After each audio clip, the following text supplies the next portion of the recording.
আলোচনায় বসবে না, হঠাৎ করে ক্ষমতায় এসে বলে আপনার মসজিদ ভেঙে দেওয়া হবে, এটা কোনো মুসলমান মানতে পারবে না, জি মানতে পারবে না। থেকে আমার উদ্দেশ্য হচ্ছে এটাই, সারা পশ্চিমবাংলার প্রাণকেন্দ্র হচ্ছে কলকাতা, আর কলকাতাতে যে এয়ারপোর্ট বিমানবন্দর আছে, সেই বিমানবন্দরের ভেতরে যে মসজিদটা রয়েছে, সেই মসজিদটা প্রায় 132 বছর আগের। 132 বছর আগে ওই মসজিদের ভেতরে, মসজিদ সংলগ্ন মসজিদটা কিন্তু ফাঁকা জায়গায় ছিল না, ওখানে গ্রাম ছিল। ওই এলাকার কয়েকজন প্রবীণ বয়স্ক মানুষের মুখ থেকে শুনতে পেলাম, যখন গ্রাম ছিল সেই গ্রামগুলোকে পুনর্বাসন করে দেওয়া হয়েছে, মানে তাদেরকে বাড়ি ঘরে জায়গা করে দেওয়া হয়েছে। তো যখন যে সময়ে দুটো গ্রামকে উচ্ছেদ করা হয়েছে, সেই সময়ে সেই মুহূর্তে যদি মসজিদটাকে সরানো হতো, তাহলে আজ পশ্চিমবাংলা বা সারা ভারতবর্ষ জুড়ে সোশ্যাল মিডিয়া এত তোলপাড় হতো না। বর্তমানে মসজিদটা আজকের নয়, 132 বছরের আগের মসজিদ। ওখানে মসজিদ জ্যোতিবাবুর আমল থেকে আছে, বুদ্ধদেব বাবুর আমল চলে গেছে, তারপরে চলে গেল। তখন রানওয়ের কোনো অসুবিধা হয়নি, মমতা 15 বছর রাজত্ব করলেন, রানওয়ের অসুবিধা হয়নি। এই বিজেপি সরকার আসার ফলে রানওয়ের আপনার অসুবিধা হয়ে গেল।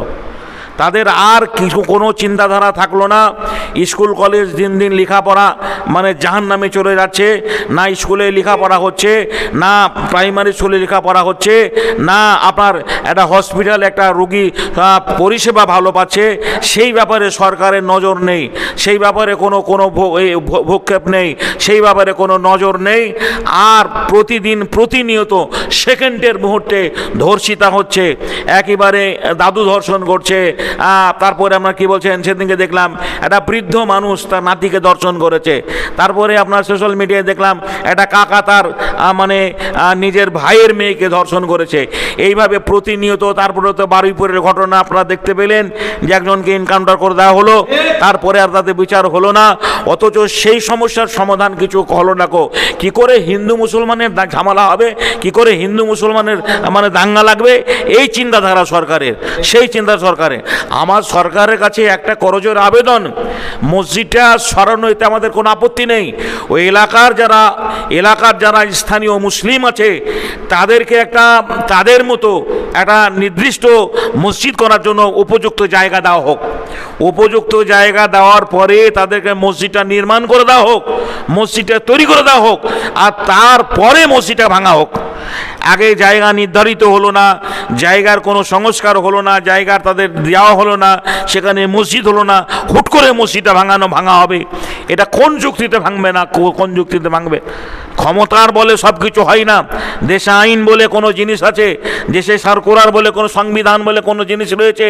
অতএব সংবিধানকে আমরা শ্রদ্ধা করি, সংবিধানের প্রতি আস্থা রেখে যে আমাদের দাবি হচ্ছে এটাই, যারা এলাকার মুসলিম যারা সেখানে নামাজ পড়তো বা পরে 5 ওয়াক্ত নামাজ, তাদেরকে আলোচনা করে তাদের কথা মতো তাদেরকে নির্ধারিত একটা জায়গায় নির্দিষ্ট করে দেওয়া হোক এবং সেখানে মসজিদ তৈরি করে দেওয়া হোক।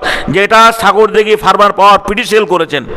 পিটিসেলের ভেতরে একটা গ্রাম ছিল, একটা ছোট্ট মহল্লা ছিল, সেই মহল্লাগুলো পুরোপুরি মুসলিম বস্তি। ওদেরকে উচ্ছেদ করে দেওয়ার আগে নির্ধারিত ওদেরকে জায়গা করে দেওয়া হলো, একটা কলোনি করে দেওয়া হলো, বাড়ি করে দেওয়া হলো, এবং তারা যেন সুষ্ঠুভাবে ইবাদত করতে পারে তার জন্য একটা মসজিদ করে দেওয়া হয়েছে, মসজিদ তৈরি করে দেওয়া হয়েছে। কিন্তু হুট করে কোনো কিছু আলোচনা নেই। একবারে সরকার ক্ষমতায় আসার পরেই রানওয়ের কমে গেল, যে রানওয়ের জন্য অসুবিধা হচ্ছে, এই মসজিদটা ভাঙতে হবে। এটা কোন যুক্তিতে ভাঙতে হবে? অতএব যেন উভয় মানে রানওয়ের যেন কোনো অসুবিধা